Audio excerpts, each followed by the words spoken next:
Welcome to another episode of A Pint with Seaniebee, coming to you today from Cannes. We're in a very swish little wine bar type thing, so there's going to be a little bit of ambient noise. There's also a piano near us, which may or may not fire up as we speak.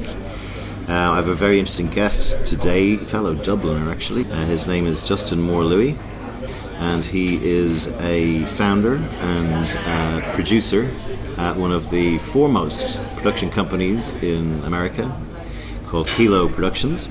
So I'm welcoming to the podcast Justin. Thanks very much, Sean. Great to be here. Thank you very much. Before we go into your illustrious past, tell me a little bit about what Kilo is all about and what you do. We're a production company in the standard sense of a production company. We have directors on our roster and we make commercials. Mm-hmm. We started about 3 years ago, and we realized in the course of 3 years that the world has definitely changed. From what to what? I just think that the chasing after the 30-second spot, which is what most production companies do out there, is becoming a slight fool's errand. In our view, it's similar to the theatrical motion picture business, where there's always going to be giant tentpole films being made, and also small films, Sundance Fair being made, but everything in the middle is becoming being squeezed and is becoming something else.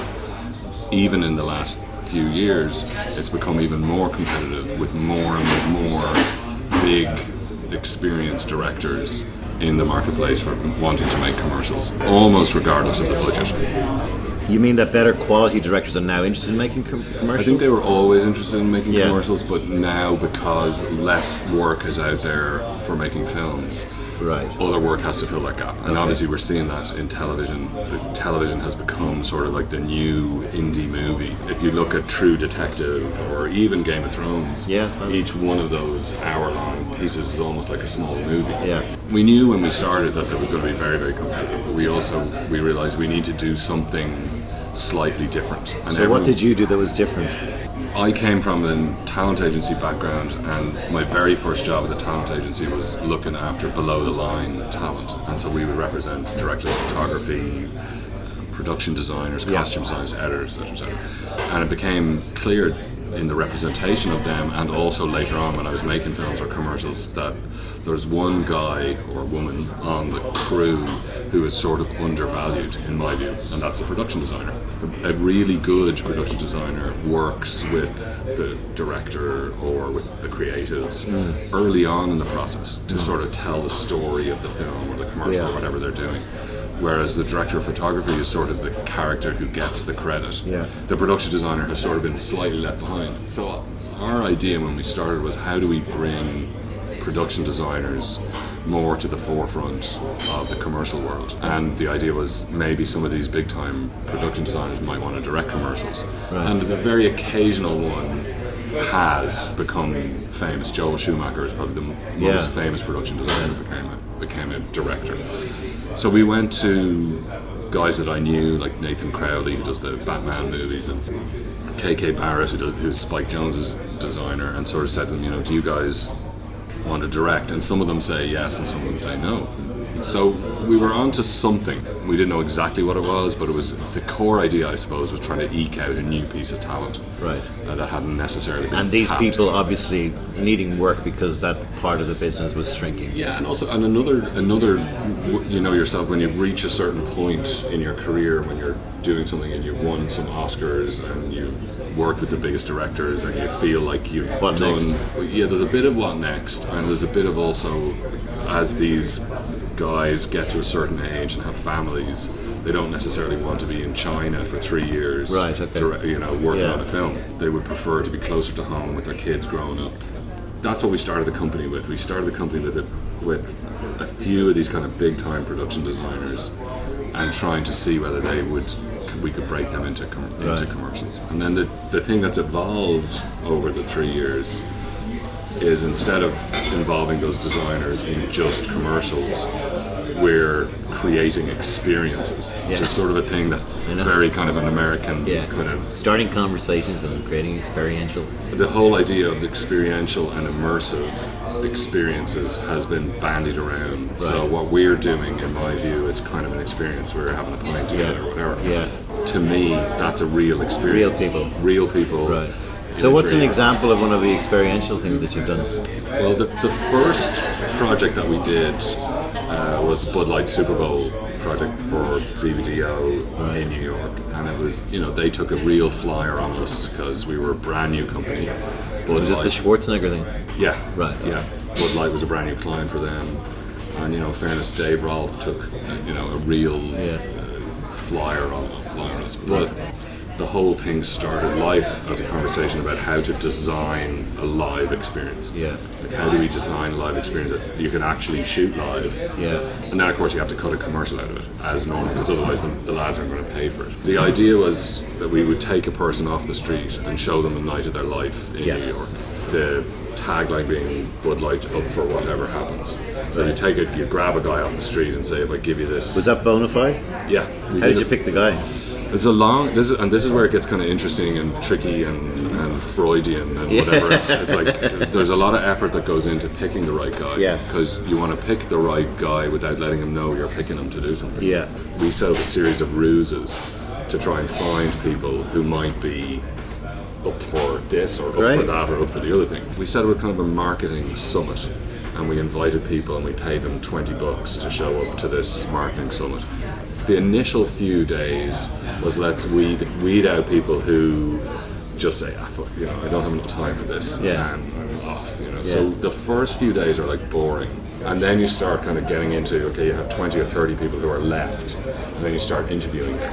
You start interviewing them saying, you're going to be a brand ambassador. We can't really tell you what the brand is, but later on we start telling them that it's a beer brand and that there's probably some sort of social aspect to it. So we need to kind of see what they're like in a restaurant situation. Brilliant. Just go on, and it's all. I'd say it's obviously. But there still is the kind of sleight of hand where it's not actually just a guy from the street. Like, knowing my side of the ad business as well. It's like, of course, like it's not that. No one is going to entrust you with, tens of literally. Do the client have to approve them? Yes. Okay. So there's a client approval process, the same as a regular commercial. Yeah. At the beginning of these kind of things, the client is always really, really nervous. Yeah. Because they inevitably ask the question, what happens if this guy arrives on set and drops his trousers and takes a giant shit on the floor? Yeah. It's like. We say, well, that's probably not going to happen because... We'll do well on YouTube. Might do well on YouTube. But, it's like, that's probably not going to happen. And you had... So I remember there was a lamb in an elevator. There was we had Schwarzenegger playing table tennis. And we had Reggie Watts in a limo. We Yeah. had Minka Kelly doing Style on the Guy. We had Don in the elevator with the llama, and we had a bunch of twins. Yeah. And we had Arnie, and then we ended up with One Republic. So that was the kind of arc of it. I felt when I saw it that it was. I almost wouldn't have done it on the Super Bowl. I thought that was too much happening. It was too noisy. Yeah. It would have been a cool thing to do just as a thing. Yeah, you're hitting the nail on the head now. This is exactly my very, very, very long-winded point. Was that was an experience for one guy, and I think we missed the opportunity to make it an experience for a number of people. Yeah. More than one and less than a couple of hundred. But the idea that you can curate a couple of hundred interesting people for that brand to witness something like that doesn't really cost a lot more to do that. No, yeah. To expose once them. You're in with all those stars, once you're in, and we had a crew 750 or something. My God. 60 cameras. It was full on. Yeah. So did that make you that? Was that your big That was our thing? break. That was a very critical moment for me and for our company. You pulled it off very well, because I can imagine the complexity of that. It was complex, but you know yourself when you're making films are sort of as complex as that, but they go on forever. Yeah. Whereas in this scenario, we had 3 months, 2 months prep, and then the thing itself happened over 18 hours. Right. We shot an 18-hour day, and that was it. It was very risky for everyone, and very, very complex. And it scored pretty well in all those tracker things. Yeah, and that we they won, the following year, then we won gold here for production film craft, that was like our first thing. Particularly is what your whole shtick is about production design. But the production design was excellent in it. Are you pessimistic about the future of filmmaking? No, I'm not super pessimistic about the future of filmmaking. I think what has happened is the middle ground of films that were being made, which would have tended to be possibly the films that we would have liked, the bigger budget, $20 to $40 million, clever, well acted, people at the height of their powers. That area is really tricky, and that area may be gone for the moment. And so you're going to have $1 to $3 million sort of breakout films, like a Whiplash type movie where it goes to Sundance and catches on fire, and rightly so. Or in our case, Once, which I think we probably all know the story of Once, but again, another miracle.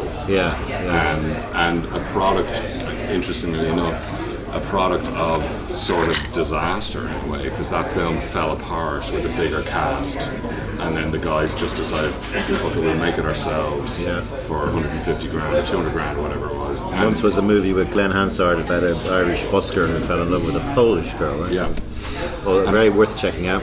Yeah, absolutely. But just like, caught that moment, but wouldn't have worked had it been made at the original budget with a real in inverted commas cast. John Cusack or something. Yeah, wouldn't have worked. I agree. It's like, there's something Glenn brought to that part which was very authentic. Well, I think the thing that really was interesting about that movie, don't want to try and turn everything into this, but what's happening in that film is the two main characters in that movie were actually in love. They were married for a bit, So that's real. Like what's happening there is real. And John figured out a way of capturing that. It's almost in the sort of like what we do, the hidden camera style. It wasn't, of course, but so what you're feeling there is and that's what people, once they hear the music, which they wrote, and the story that is true. So you're moving this conversation towards the idea of authenticity and stuff like that. Is that what? I think it's what we're trying to do is, and it sounds kind of wanky or whatever, but what we're trying to do is we are trying to create real feeling and real connection.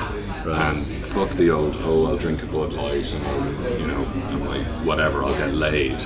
Now it's going to be, if a brand is smart enough that they want to really connect with the people who are important to the brand, then there is a way of doing that, and we believe that way is creating an experience that those people can enjoy and feel connected to. So what's your background? You're born in Dublin? Born in Dublin. We're the same age. We are. But and you went to school in college in Dublin? No, never went to college. I never went to college either. Excellent. I had to make up, to get my job in the States, I had to make up that I went to college. And I decided that it would be very smart of me to tell everybody that I went to the Dublin School of Economics, which of course didn't exist. I think possibly does exist now. So my new logo. My new goal in life is to get an honorary doctorate from the Dublin School of Economics, if it exists. So never went to college, just did my high school. Did the leaving and left. Did the leaving and worked in Ireland a little bit and started making horrendous little sports inserts for RTE, for kind of sporting events that nobody else wanted to cover. Like video stuff? Video stuff. I was into motorbikes and cars and stuff, so motor racing. Mandela Par. That kind of stuff, National Irish and National Rally Championship, and we shot a few things and So you were always interested in the kind of film thing, were you? I got into it because I was interested in motorsport. Right. And then I realized that I might be interested in like the PR or the filming or something like that of motorsport. Right. So I was like a nerd and rallied a car and all that kind of stuff. But in a weird way, we were making like sponsored programming before that existed, because we were going around to small businesses that sponsored these events and saying to them, if I get you on TV, will you give me 500 quid? Literally. And then they'd give us 500 quid, and then we'd go to RTE and we'd say, if I give you this program for free, will you show it? Yeah. And RT would look at it and go, hang on a second now, who paid for this?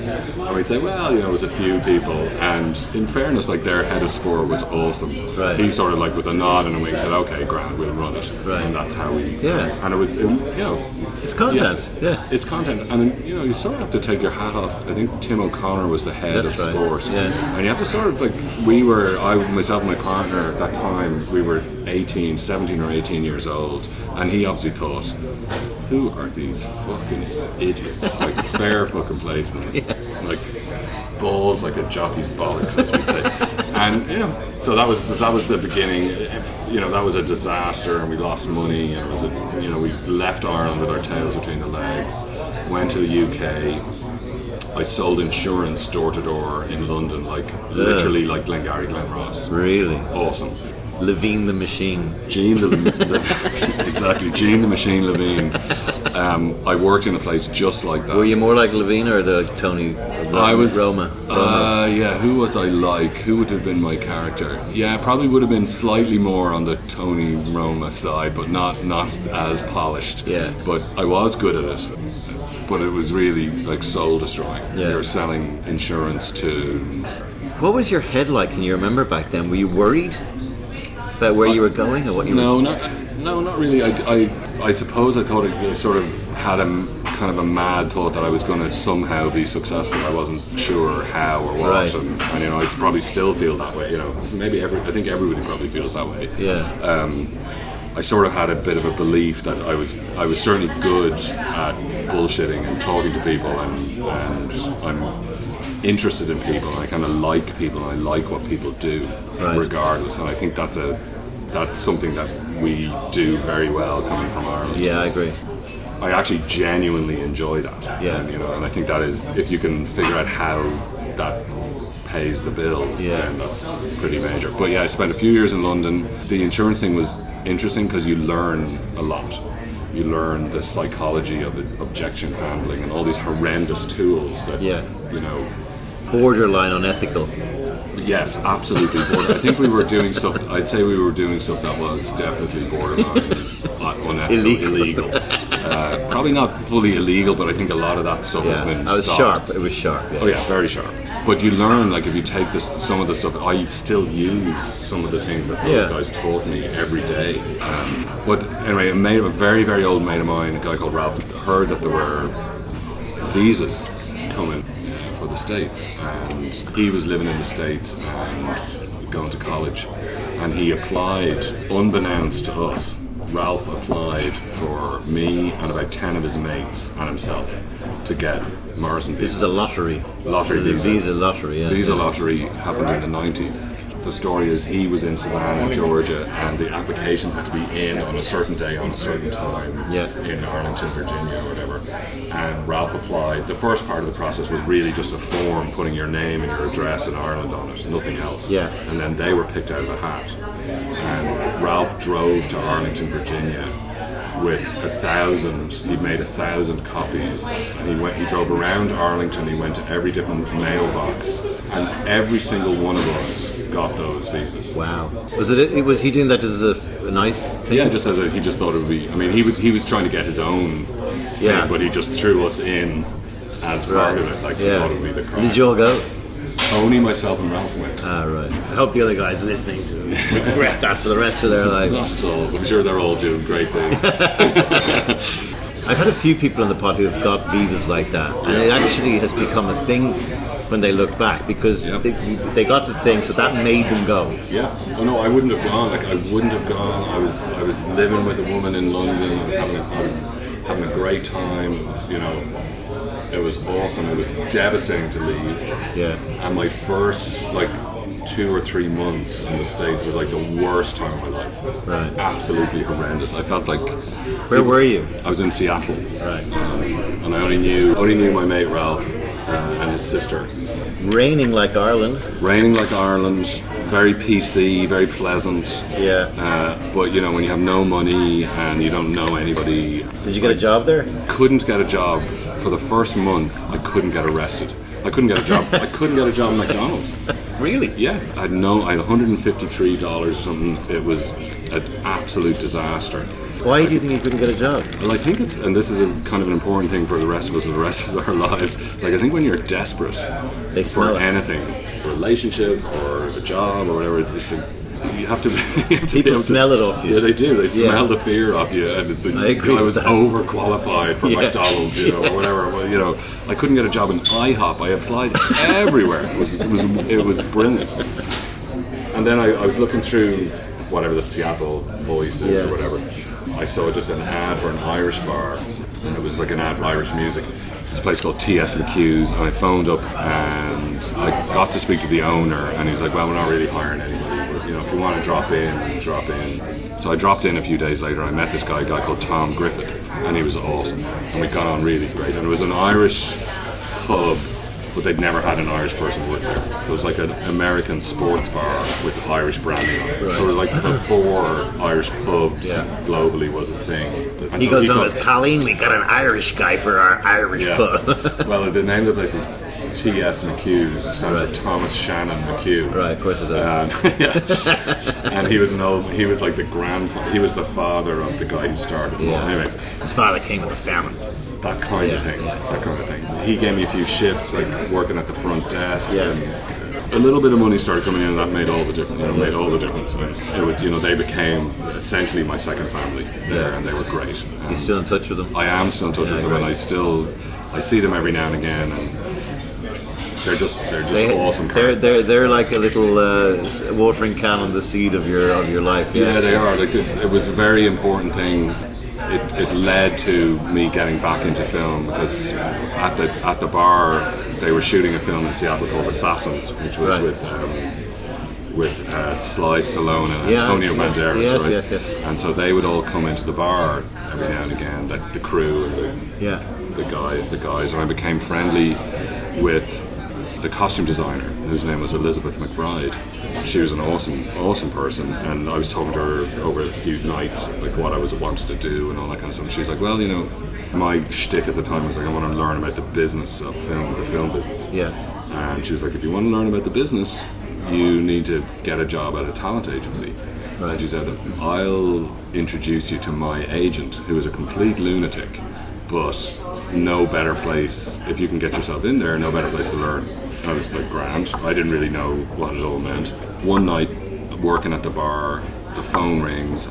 We did the like $12.99 early bird special, and the old ladies would come in by the busload to have chicken pot pie and whatever before they'd go to the symphony or whatever in Seattle. It was very near Seattle Center, and so I'm dealing with like 100 old ladies who are panicking.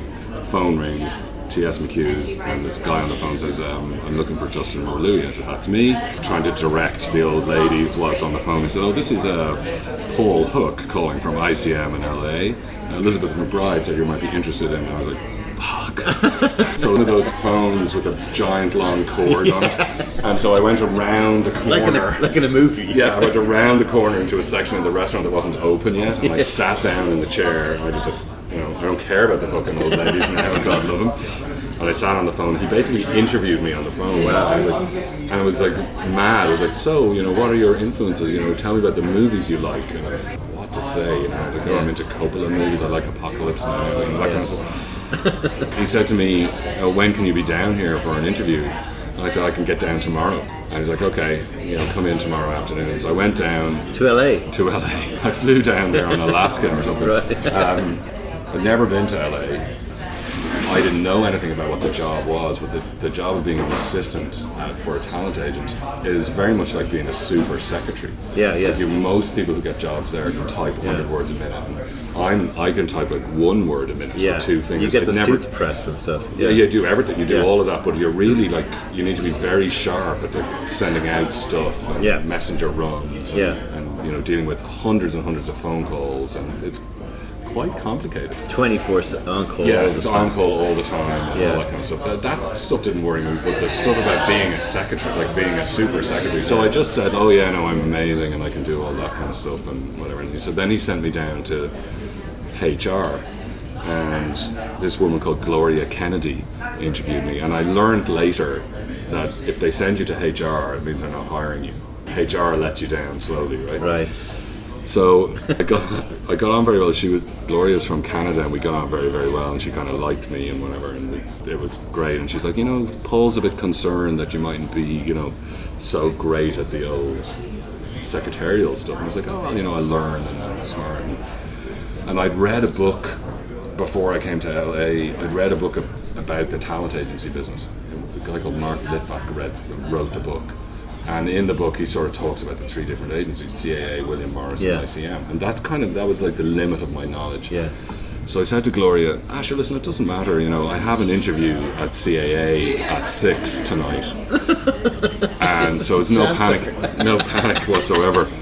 And she just looked at me, and she takes the phone, puts it on speaker, dials Paul's number, and says, Paul, I think we should hire this kid because he's got an interview at CAA and I think we'll lose him.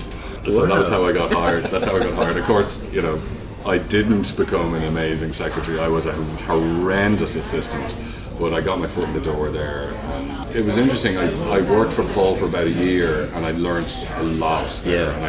And Paul's still very serious in the business. Probably the most serious below the line agent ever. So, how long was this period between two dimes to rub together, the bar, and then? It seemed like an age. In actuality, I arrived in Seattle in '92, and I moved to LA in '95. Okay. And then by '97, you were made. In '97, I kind of again sort of wangled my way into the agent training program, which is the thing that you have to have a degree for. But you could have gone back to the Dublin School of Economics the second you just forward my degree. Exactly. I got the mortar board out. But I got into the agent training program, and then I sort of came up with this scheme to try and set up an ICM office in Ireland, because I sort of realised that in order to make your way up the ladder within the agency world, you either have to have really amazing clients or you have to sort of create a new piece of business. So Ireland at the time put together a really important incentive package for filmmaking, so that they were massive tax breaks for filming in Ireland. Things like Saving Private Ryan and stuff were all made in Ireland at the time. That was the time you went back there to surf that wave? Yep, that's the point of entry, if you like. There were two things that we were trying to do at ICM. One was to try and catch hold of the amazing Irish talent before they got to the States, so that we would have a sort of... And it is pretty good there, right? I mean, editing and... no question. We have, and now much more so than then. Now we have more experience. But Ireland was always a place that people enjoyed shooting. There was always the ancillary things around. Yes. That were amazing. Great food, good fun, good pints. People didn't care who you were. When you went back to set up this casting, this office, where was your head at? You kind of left under, not a cloud, but you kind of gone, this is not, I'm shaking. And then you're back now suddenly with a cigar going, hey. There was a bit of that, and there was a period of, because I'd been sort of trained in the sort of Glen Ross, not dissimilar in ICM. I mean, selling actors is like selling carpets, or it's a business.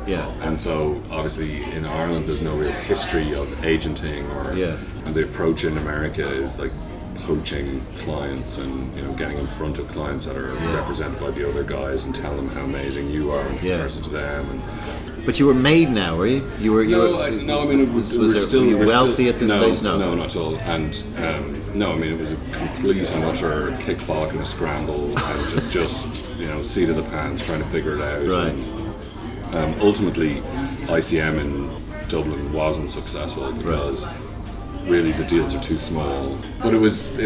I learned a lot, and I learned more about the creative process there. And that's probably where I started beginning to kind of get into figuring out that I might enjoy the creative side. Opportunity came then.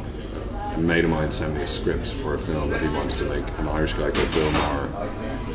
Very good script, but it would meant kind of relocating to LA. So in 2004, moved back to LA to make this film, which was called Ferris Wheel, which ultimately became Sleepwalking. That was my first movie. We made it. So he gave you the script, and you decided, I'm going to go and I'm going to get this made over in LA. It was time to move, and I thought the script was very good, and I really believed in Bill, and he was a very old mate of mine as well, and I kind of just thought, if we're going to give this a shot. That was quite audacious, though, to just go, I know you have background, of course, in the movies and in the agent, and you've got presumably lots of contacts, but that was an audacious move to just sort of say, I'm going to go and get this movie, and also to pull it off. I mean, now knowing in the greater scheme of things, it took 2 years to get it made, but that actually isn't that long in the greater scheme of things. But yeah, I think it's just being a bit naive, beg forgiveness and all that stuff. Yeah. So how did you get that? People listening to this would be really interested, because the amount of people who I've made a movie and I'm trying to get the funding was so hard, and it's how did you get the funding for it? Yeah, so I think a good friend of mine at home, David Collins, who made Once, actually told me years ago that one funny, one serious thing. He said, making films, there's only one thing you need to know about making films. Making films is all about hair. I was like, what do you mean, David? It's all about hair. He said, it always boils down to hair. The actor, because you're making indie movies, so you're casting, you finally got your movie up and running because you've cast this actor who's like a bit of a star, but he's in a Spielberg movie and Spielberg's asked him to shave his head, but you need him to have long hair in your movie, so you need a wig, but you can't afford a wig, so it always becomes, he said, making indie movies, it just becomes about hair. So I'll always remember that. It's so funny and kind of true. Later on, I made a movie with Jeff Bridges, and the agent, he's very hairy. He is hairy. And the agent says to me, making Jeff's deal is very easy, but you have to make his hair guy's deal and his driver's deal. Yeah. He's like, David Collins was right. Is he like the Big Lebowski? No, he's a serious guy.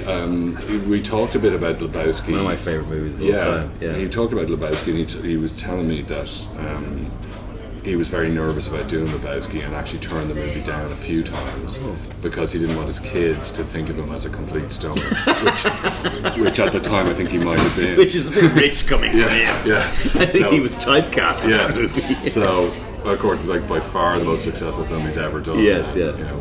Wouldn't be Jeff Bridges probably without that film. Yeah. So we got sidetracked about the hair thing. The second thing this guy told you was the first thing was Billy Connolly concert here. I know, yeah. It's like, sorry. It was just more about the financing side of things, just how tricky and complicated the financing can often be, and that really ultimately getting films made and getting films financed is only about energy, and so it's about how much energy you can put into it. And so this is a nebulous, wanky thing in a way, but having been through it a few times, it really is about energy. Yeah, I agree. Do you have the energy in the tank to fight the fight day in, day out for as long as it takes? And even when you're up and running, we've had films that the financing has fallen apart. And while you're in production. It seems impossible, but just having the energy and the will to try. Who pays for that? Where do you go? Do you go to... Yeah, so we raised a bunch of money privately from wealthy individuals who are interested in being in the movie business. You often hear that there's no shortage of people who want to put money into the film business, but I'm sure people who are listening to this will be like, where the fuck are those guys? but it is true that they exist, and it is true that particularly in Los Angeles, every day they arrive like the starlets. I learned over the years that the opening gambit with any of these people is don't get involved in making this movie if this is not money that you can afford to lose completely. It acts two ways. One, which is you are telling the truth, but at the same time you're also saying to a person, are you serious enough? Are you wealthy enough to set this money on fire? And there's an element of ego in that conversation. It's of course I am. I don't care. I have loads of money. There's an element of that, I think, in that process as well. But we essentially raised private equity to make films, which is a complete and utter disaster. And we raised that money and basically lost that money for our investors. You may get some of it back, you may get none of it back. So really, you have to want to do this for another reason. We've been involved in about a dozen movies. Yeah, about that. What percentage of them have been profitable? 0. Do you want me to edit that bit out? No. Zero have been profitable to us, the film. Right. All of the films have made money for someone. They've either made money for a sales agent or a distributor, but I don't think any of the films have made money for the equity portion of the films. For the investors. Yeah, for the equity investors. What percentage of, forgetting these ridiculous flappy blockbuster tentpole movies that you call them, what percentage of independent movies, these movies you talked about at the bottom end of the spectrum, what percentage of them make money? I would say, in my experience, less than 10%. I was going to guess about 5, yeah. It's sort of like the dirty little secret of the movie business. It's like, oh, that guy brought his movie to Sundance and they paid $9 million for it or something. You know, that's the version of the guy walked into Vegas and pulled. Thank you, Robert Rodriguez, by the way. For yes, absolutely. No, it does happen, you know, and that's kind of what fuels everybody, and it should continue to fuel everybody. But I just think we need to be more eyes wide open about it. Yeah. Although things have changed now that there are more outlets for films. Yeah. So, you know, Netflix and Amazon Prime, those guys are taking a view on that content, and they're saying, if we make this film and we spend 10 million on it, we'll get a certain number of subscribers, or we're servicing our subscriber base, and that's worth something to us. And there's an algorithm that makes sense for them. But, you know, the days of making a movie for $5 million, going to Sundance and selling it for $10 million, which is what you have to sell your movie for in order for it to break even. Are gone. Are kind of gone or going, you know, like it happens once or twice. So you got this movie made, the Sleepwalking movie. Yeah. Your friend who wrote it must have been just over the moon, as they say. He did an amazing job, and it was him who did this. He convinced Charlize Theron to be in the film, which ultimately got the movie financed, and he had an amazing cast. She likes Irish men. She does like Irish men. Yeah. But he did an exceptional job, and it was it was amazing. It kind of launched his career, and it was just unfortunate that it didn't quite become a movie that was knock it out talked of the park. about. Yeah. You know, but it was. Again, so for you, the personal achievement, though, I got it. We got there. Like, I mean, the two of you, like the day it launched or whatever the big day is. Yeah, it's funny. Like, I suppose that's part of life. The enjoyment of that kind of moment is kind of fleeting, because what happened in that particular scenario, we'd been trying for 2 years to get that movie and another movie made, and then we got both of them financed at the same time, and so we were split up. We were in St. Louis shooting this other film called Still Waters. Lake Bell, Jason Clarke and Clifton Collins. Quite a good little indie cast. Yeah. Sort of like a knife in the water kind of three-hander, sexual tension. Kind of interesting. I might have seen it. Nice little $1 million movie, but pretty good. Wooden cottage by a lake kind of thing. Yeah, exactly. I think I did see it. I think I did see it. Nice one. So we were making that movie. That movie was very hard. The financing was very precarious. It was all like very patched together. You don't get that. You're moment. living history. Yeah. Exactly. You don't get that moment to go, wow, that was we did fucking great there. Did you ever get to the point where you went, well, I've now kind of made it. No, I haven't got there yet. I don't think. I don't feel like. I feel like I'm at the beginning now with Hilo. For the first time ever, I think I have an amazing business partner, this guy Brendan, who has kind of a brilliant set of skills that I don't have. Yes. Very organised, very good strategically, knows the agency world very well, had a digital agency, and just very good compliment to me. The character who says, listen, do we really need to spend 20 grand on the fill in the blank? For me, I need someone who kind of controls that a bit. Because otherwise we're just... someone who's looking after the pounds and the pennies and all that kind of stuff. So, have you left the film business behind now, or do you think? I mean, I know you're doing it as part of this sort of wider commercial thing, but I mean, funnily enough, I have left the film business, but I made 2 films last year. It was a project called A United Kingdom that David Oyelowo and Rosamund Pike are in. It was a project very close to me. It's about the first president of Botswana, a guy called Seretse Khama. Based on a book that we optioned 10 years ago, and finally was made last year with Pape and Ama Asante directed. So it'll come out end of this year or something, we're hoping.